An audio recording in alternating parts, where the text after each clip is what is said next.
Hi, so I'm about to do a workout, but something sort of struck me. So I'm gonna just get it down here. And that's something that I think even a lot of really good ministers of the gospel fall short in. And that is basically making a market of the gospel, of the temple, and stuff like that.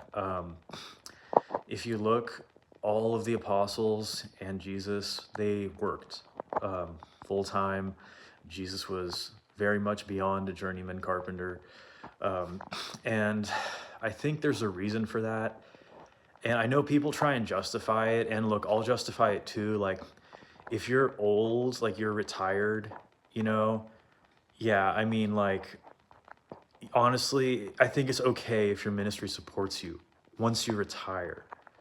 But I think as long as you're able to provide for yourself, I think the reason it's important to not make a job out of ministry, out of being a church, basically, and this includes being a tax-free organization. 501(c)(3 is not for me. Um, I think the reason it's important to have a real job and be a minister of Jesus Christ is because having a job gives you an opportunity to witness and be an example for the world. And when you make your whole world basically like based around evangelism, I think it can be a slippery slope. And now, of course, I know that there's a way to do that, which is basically missionary work, right?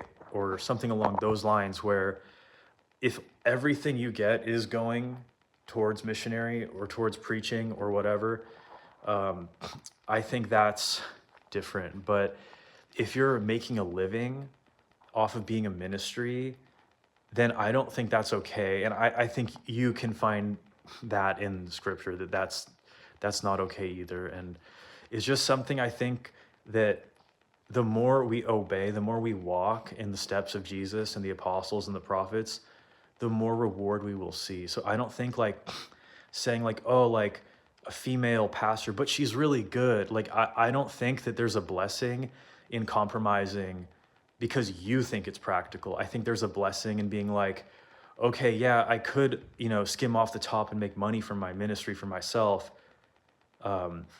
because it would make ministry work more easy, right? See how it's tempting?